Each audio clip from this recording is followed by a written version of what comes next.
Pessoal, estamos aqui com o Fernandes Neto, que é o presidente do Sindipetro Ceará e Piauí, e com o Arimatea Aires, que é diretor do Sindipetro Ceará e Piauí. Hoje a gente vai falar um pouquinho sobre o processo, né? Como é que está desenrolando aí o processo de privatização ou não da Lubinol. Os dois aqui são, né, da Petrobras, né, da Petrobras Lubinol aqui no caso, no Ceará, né?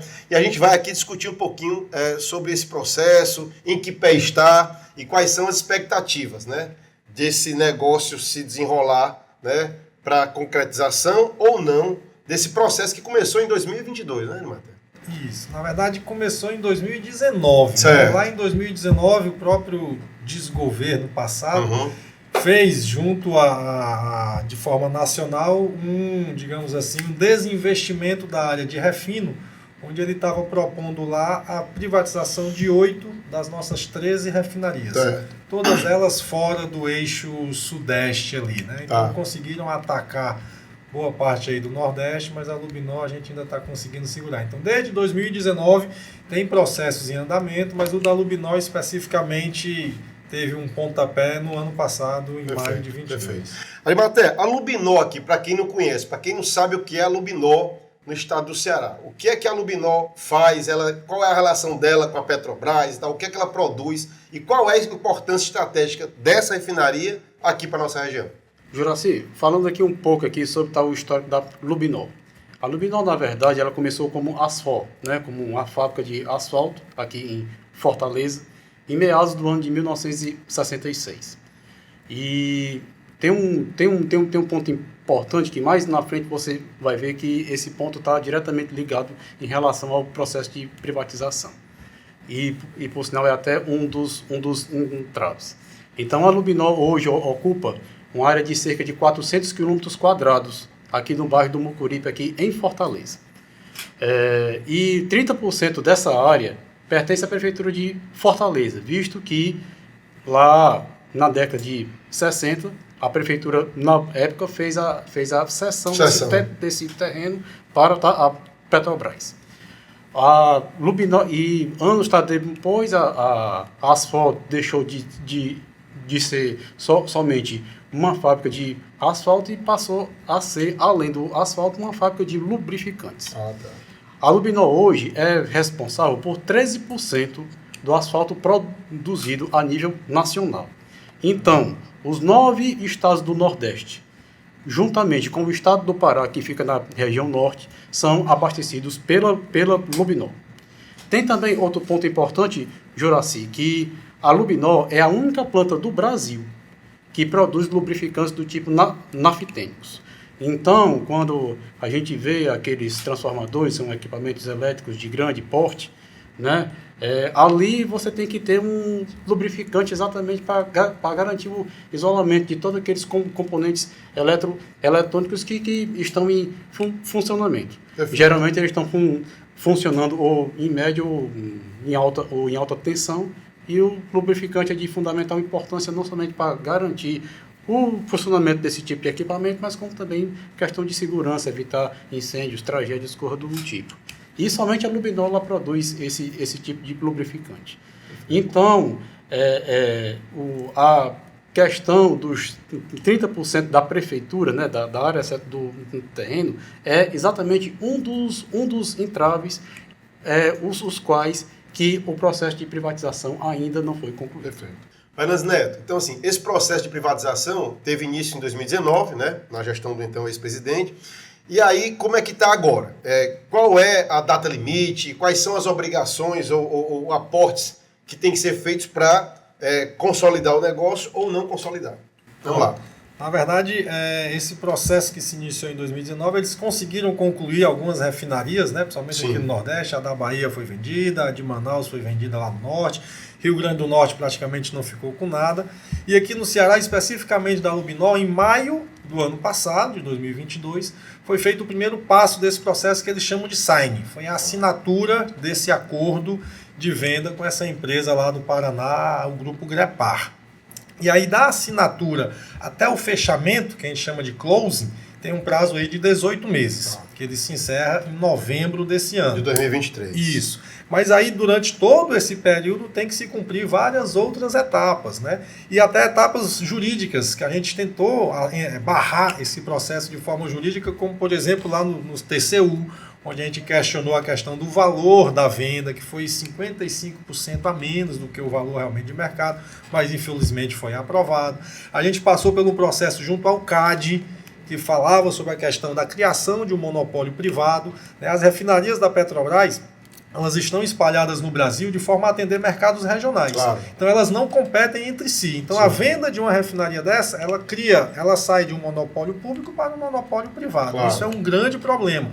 E mesmo assim, esse ano foi aprovado no CAD, em junho agora, a venda da Lubinol. Tá? O problema é que o CAD e esses outros órgãos que aprovaram isso estavam ainda todos, digamos assim, ocupados por gestão, né, do governo passado, e a gente não tinha muita esperança com relação ao CAD. Mas o que teve de entraves, o CAD aprovou a venda, mas ele aprovou com algumas restrições. Ele colocou lá, e a própria Petrobras já colocou, que existem condições precedentes, pendentes, que precisam ser cumpridas. Tá? E as duas principais delas têm a ver com a questão fundiária. Uma parte do terreno onde a Lubinol se encontra pertence à prefeitura. Esse processo não pode continuar para se vender um patrimônio público. A gente tem uma ação local aqui com relação a isso. Mas também tem uma parte do terreno que pertence à União. Né? Na época, uma parte a Petrobras comprou do terreno, uma parte a prefeitura cedeu e outra parte a União também cedeu. E a gente também está com pendências nesse terreno da União, porque tinha realmente um contrato entre Petrobras e a União que, se não me falha a memória, se encerrou em 2001. E aí de lá para cá, esse contrato não foi renovado. Então existe essa coisa ficou solta, né? Ficou solta. É como se existisse, tivesse que refazer o contrato, rever valores. Sim. E essas condições, elas precisam ser cumpridas. Claro. E a princípio a gente está exatamente confiando nelas e na mudança do governo, do projeto que a gente aprovou em outubro do ano passado, que é um projeto não privatista. Né? Me tira uma dúvida aqui. Qual é, eu estou vendo aqui vocês com as jaquetas aí, né, da FUP, né? Qual é o papel da FUP em relação à questão de apoiar essas ações locais aqui do Sindipetro, por exemplo, que tentam barrar o processo de privatização da Lubinol, por exemplo? A FUP, ela atua como um guarda-chuva, eventualmente ela ingressa judicialmente ou apoiando essas ações de vocês. Como é que funciona isso aí? Na verdade, a nossa federação ela dá apoio, digamos assim, quase que incondicional a todos os seus sindicatos filiados. Né? A gente não tem apenas uma federação, né? Apesar de FUP ser Federação Única dos Petroleiros, foi criada também há um tempo atrás a outra federação, a FNP, a Federação Nacional dos Petroleiros. Então a gente tem essa divisão que é um embate dos petroleiros da gente voltar a ter uma unidade que fortalece a categoria. Então, por exemplo, em junho agora, devido a esse processo de privatização da Lubinol ter continuado e a gente ter buscado o apoio parlamentar, buscado apoio dentro do governo federal e dentro da própria Petrobras, a gente fez greve, né, em junho agora, fizemos 2 dias de greve, encerramos no 3º, exatamente porque a gente não queria que esse processo continuasse. Perfeito. E a Federação Única dos Petroleiros deu todo o apoio. Fizemos a nível nacional um ato em todas as bases dos sindicatos da federação em apoio à não privatização da Lubinol. Porque a gente sabe todas as consequências maléficas de forma econômica e até mesmo de ambiental, social, o papel que a Petrobras tem que a empresa privada não tem. Até o Ceará tem um porto, né, de excelência, né? Um porto que foi projetado lá atrás, né? Hoje a gente pode dizer que é um dos principais portos, né, da região Nordeste, né? Qual é a importância da Petrobras ou de braços da Petrobras para o desenvolvimento desse complexo portuário aqui do PECEM? Pronto. Só fazendo um complemento do que o Neto estava falando anteriormente, o David Bacelar, que é exatamente o coordenador geral da FUP, ele faz parte do Conselhão, que é exatamente o conselho sim, da presidência, né? Exatamente, junto lá o governo federal. Então, a FUP tem um representante direto, né, o seu coordenador no geral, lá atuando lá, junto lá o Conselhão, junto lá ao governo federal. Em relação ao Porto do PECEM, que você acabou de mencionar, é de extrema importância o papel da Transpetro. Né? A Transpetro foi, no caso, uma subsidiária que foi criada em 1998, né? Na época do governo Fernando Henrique Cardoso. A criação dessa subsidiária foi exatamente com o objetivo de dividir a holding, enfraquecer exatamente para poder se iniciar o processo de privatização. Mas não deu tempo, né, disso né, acontecer, visto que hoje a Transpetro ele é, apesar de não fazer parte da holding da Petrobras, mas é um braço, né, como você mesmo mencionou, importantíssimo. Por quê? Toda a operação e manutenção da malha de gasodutos, de oleodutos, não somente em terra, mas como também no mar, e também em relação ao transporte marítimo, é a Transpetro que é responsável em relação a isso. E a permanência da Transpetro aqui no Porto Pecém é de fundamental importância. Perfeito. Em primeiro lugar, em relação à expertise, porque ela tem todo, no caso, conhecimento, não somente em relação ao transporte de gás natural, mas como também na parte de regasificação, quando a gente recebe o navio de GNL, que é o gás natural líquido, que é feito, né, só fazendo aqui um dado de engenharia que é muito, no caso, importante e impressionante. 1 metro cúbico de gás natural líquido que é feito, quando ele é transformado no estado físico gasoso, você pega 1 e multiplica por 300. Caramba. Sabe? Essa relação 1 para 300? 1 para 300. É muita coisa. Então, a Transpetro, ela é que domina toda, no caso, essa tecnologia. Além disso, também, vem também a parte fiscal. Todos, no caso, os impostos que são arrecadados, não somente pela Transpetro, mas como também pela Petrobras, pela usina de biodiesel da de Quixadá, que atualmente ela está inoperante, né? Ela está sem funcionar desde 2016, desde o governo Temer, né? Que nós temos também a esperança dela voltar a operar. Tudo isso fica no estado do Ceará. Fernandes Neto, o Arimatea acabou de falar aqui na unidade de biodiesel de Quixadá. Eu vi no Diário Oficial de hoje, 17 de agosto, que o governo Lula publicou o decreto 11646, que cria Estratégia Nacional de Economia de Impacto, dando todo um arcabouço de apoio e de suporte a todas as iniciativas de melhoria da questão de sustentabilidade ambiental, né? E aí a gente tem hoje aqui no Ceará uma usina de biodiesel parada desde 2016, como o Arimatea acabou de falar. Existe a possibilidade de colocar essa usina para funcionar normalmente aqui em Quixadá? Sim, a gente na verdade está fazendo até tentando organizar uma festa nossa de 15 anos, né, da criação lá da usina de Quixadá, vai ser esse mês, e a gente espera que sim. Na verdade ela foi inaugurada no governo Lula, muito pela questão social mesmo, de querer desenvolver aqui o sertão aqui do Nordeste, no caso específico aqui do Ceará. Essa era alimentada por mamão, né? Mamona? Isso. Teve no início essa questão de como seria a matéria-prima para ser alimentada, mas isso com novas tecnologias a gente consegue resolver de forma bem tranquila. A gente tem outras unidades de biodiesel ainda operando no Brasil, uma lá em Candeias, na Bahia, e a outra em Montes Claros, lá em Minas, e as duas continuam operando. E a gente já sentiu uma certa sinalização do próprio governo federal com a intenção de retomar essa usina lá de Quixadá. Então a gente está fazendo todos esses trabalhos, os estudos que precisam, alguma alteração do próprio projeto e da planta para adequar a novas viabilidades, a novos produtos, digamos assim, a novos insumos. E a gente tem sim esperança de que ela volte a operar, não só pelo aspecto econômico, lógico, mas pelo aspecto social, né, que vai impactar e voltar a impactar de forma positiva lá a cidade de Quixadá e as cidades da vizinhança. É interessante isso, pessoal, que assim, a Petrobras é uma empresa de excelência mundial, né? Isso. Petrobras detém milhares de patentes, né? De exploração, refino e tal, enfim. É uma empresa literalmente de excelência tecnológica, né? Que depende de recurso, né? Que ela mesma gera, né? A Petrobras e suas subsidiárias, né? Geram por quê? Porque são empresas superavitárias, né? E esses aportes têm que voltar para alimentar pesquisa e desenvolvimento, né?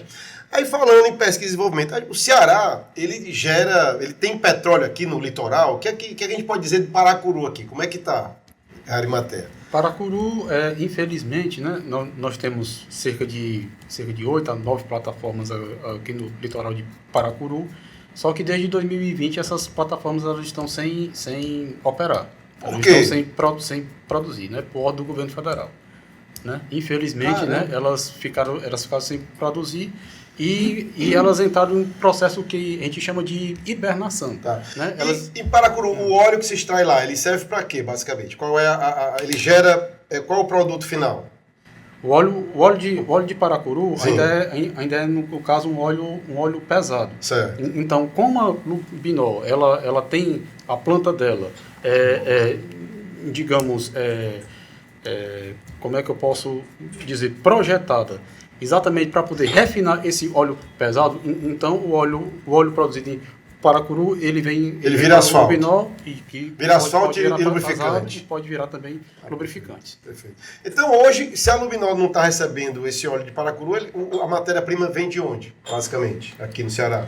Ela continua recebendo via navio, se não me engano, do Espírito Santo, a maior carga, né? Uhum. A nossa produção terrestre que a gente tinha ali em Aracati, né, que a gente chama de Fazenda Belém, foi privatizada, tá com a 3R Petróleo, né? A gente também recebia algumas carretas diárias vindo de lá, mas a princípio a gente recebe esse petróleo de fora, não era produzido aqui no Ceará.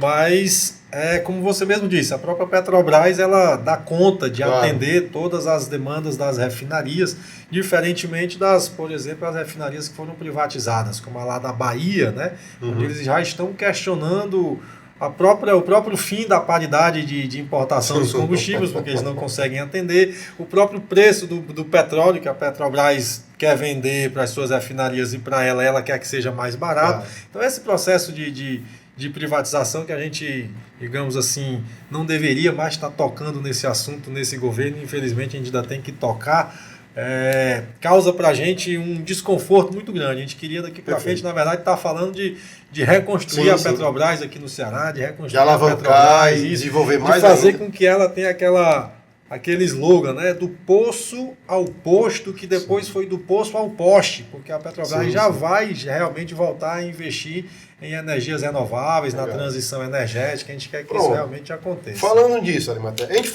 hoje a gente não fala mais da Petrobras, como você acabou de falar, uma empresa de petróleo, de lubrificante, de combustível, né, refinado. Né? Hoje a gente tem a Petrobras se conformando, né, se formatando uma empresa de energia, né? E aí, Arimatea, quais seriam os próximos passos para que ela possa também abarcar essas outras possibilidades, formas de energia? Falando aqui sobre aquela área de Paracuru, é uma área bastante propícia para se montar uma usina eólica offshore. Então, né, estima-se que em cerca de 70 a 80 máquinas, né, que podem ser instaladas exatamente em toda aquela poligonal que abarca, né, aquelas, no caso, plataformas.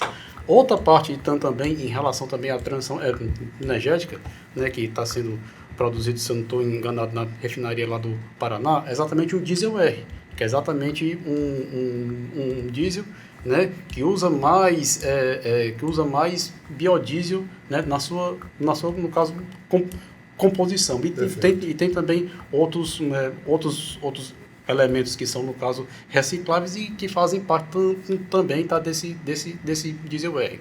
Vale ressaltar que, em fase de testes, já está se utilizando já o diesel marítimo, com 24% já de biodiesel já para certas embarcações, onde é mais do que notável que a emissão de poluentes em alto mar, com certeza, vai ser reduzida. Perfeito.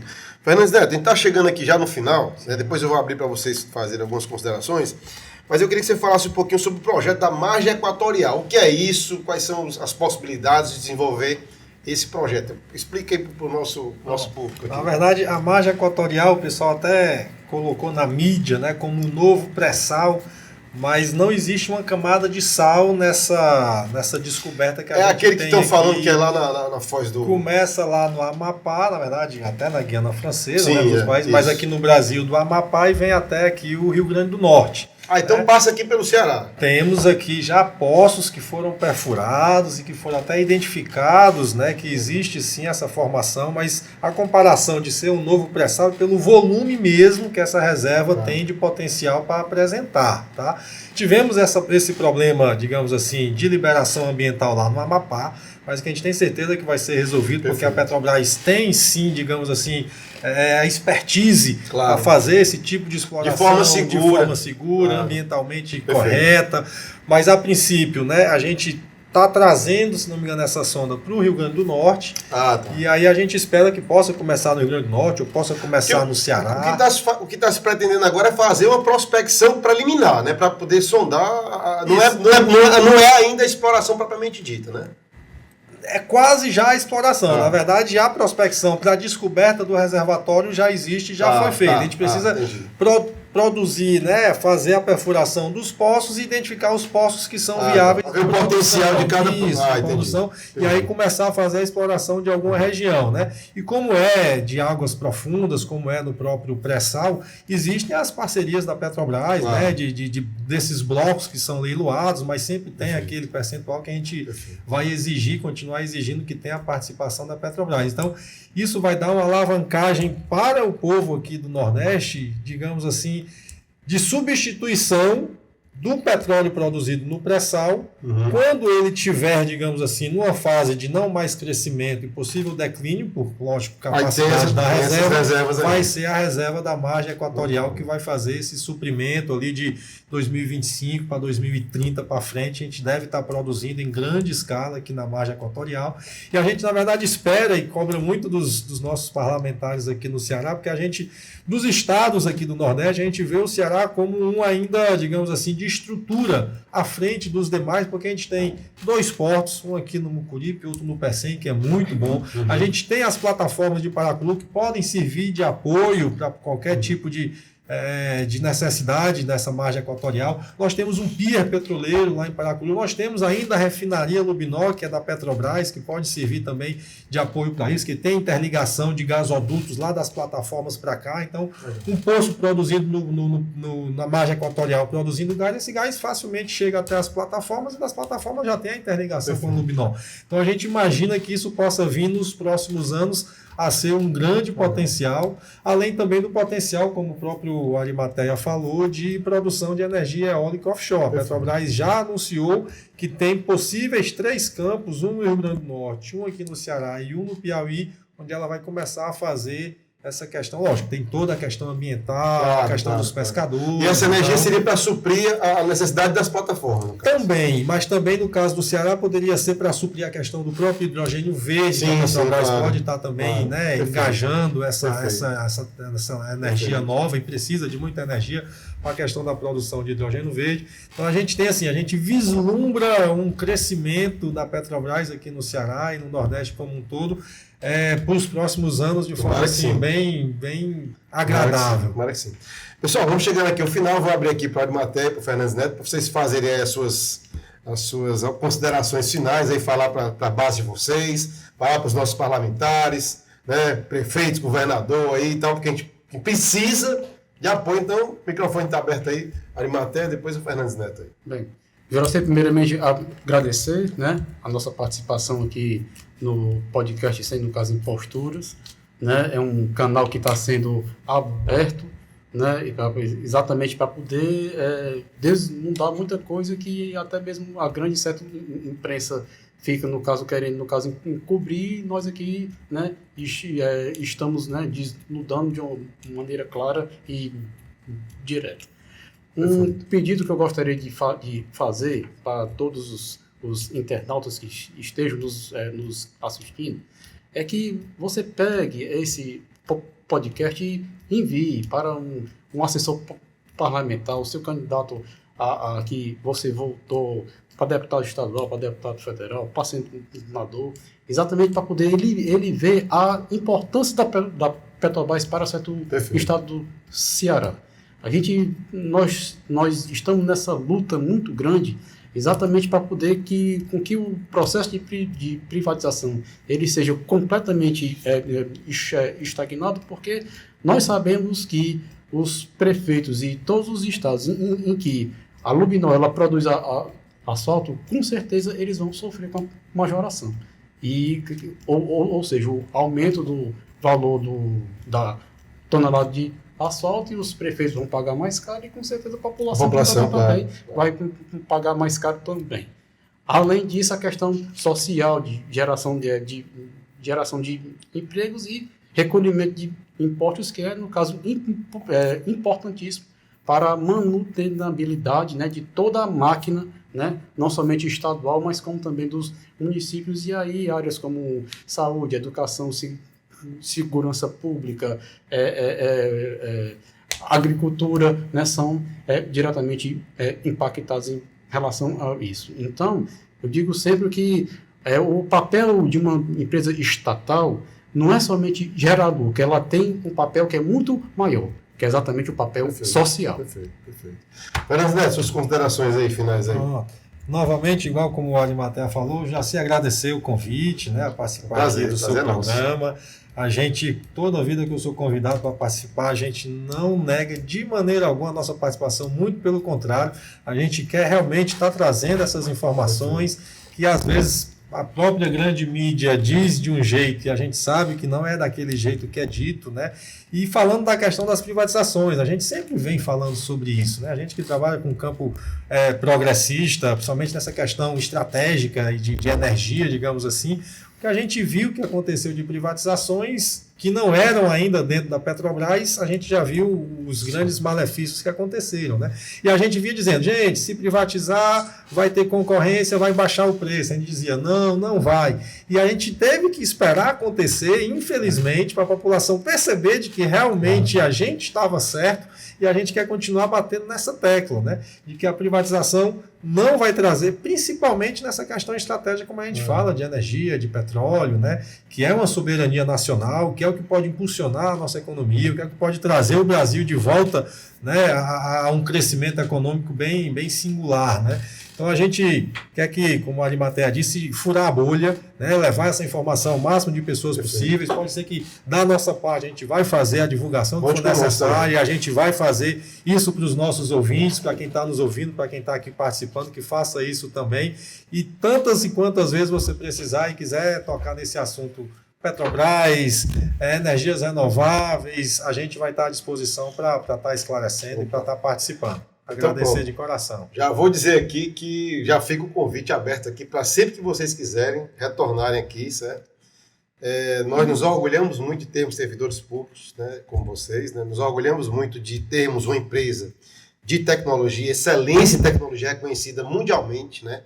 Que precisa de pessoas qualificadas, bem pagas, né? Porque, como a Arimatea falou, a empresa estatal pode gerar superávit? Pode gerar lucro? Pode. Mas ela tem um papel muito mais relevante do que isso, né? E, às vezes, eu converso com pessoas que são acionistas da Petrobras, né? E acham bom porque estão recebendo dividendos. Digo, o mais importante não é você receber dividendos. O mais importante é que a empresa gere esse recurso, esse capital próprio, né, para que ele seja reinvestido em pesquisa, desenvolvimento, em alavancar os negócios da empresa, para que a gente possa ter essa, que é uma área estratégica. Porque, assim, concorrência, né, é bom quando você tem a possibilidade de conectar players diferentes na concorrência, né? Em setores monopolizados, como é o caso da energia elétrica, o caso da Eletrobras, é o caso de outras energias, que é o caso da Petrobras, são setores monopolizados. E são setores que o país precisa desses setores, né? Terça-feira agora teve um apagão, né? E aí, quem é acionista da Eletrobras, quem é acionista da Petrobras ganhou com isso? Não, todo mundo perdeu, né? O comércio perdeu porque não pôde vender, né? Os postos de combustível não puderam vender, né? Ninguém vendeu nada, né? Ninguém vendeu. Então, assim, um setor estratégico, né, ultra concentrado, como são setores aqui no Brasil, de energia. Como é que vai chegar a energia se não for pelo cabo da única distribuidora que tem em cada estado? Não dá para você ter esse conceito de concorrência se você não tem as condições para muitos jogadores, muitos players entrarem. Então, assim, para o Brasil, né, com a dimensão continental que a gente tem, não faz sentido entregar esse patrimônio, né, que foi construído com recurso do povo, com recurso do trabalhador, que é um recurso estratégico, é uma empresa estratégica, é uma empresa de energia. Todo o planeta está olhando para o Brasil agora para gerar energia, né? A Europa, né? Está todo mundo olhando para cá. E nós vamos entregar esse patrimônio para ficar na mão de empresas privadas? Quer dizer, qual é o sentido da gente entregar os oleodutos para em seguida pagar o aluguel daquele negócio? Quem é que tem sua casa própria? Quem é que tem sua casa própria? Aí vende para poder pagar aluguel. Não tem sentido isso aí, cara. Não tem sentido em cabeça nenhuma de ser pensante. Não tem sentido um troço desse. Mas, enfim, quero dizer que para a gente aqui é um prazer, uma honra receber vocês, né? dizer que as portas aqui estão sempre abertas e quando quiserem, novamente, estar aqui conosco, aqui falando e tal, para a base de vocês, para a nossa, para o Brasil, para o mundo, a gente vai estar sempre aqui de portas abertas. Quero aproveitar, deixar aqui uma lembrancinha aqui, uma caneca aqui do nosso podcast aqui, para cada um, para lembrar da gente, viu? Legal. E levem o nosso caloroso abraço, a nossa solidariedade, o nosso apoio. A luta de vocês é a nossa luta, tá bom? Forte abraço. Pessoal, obrigado. Ficamos por aqui, um abraço e até a próxima.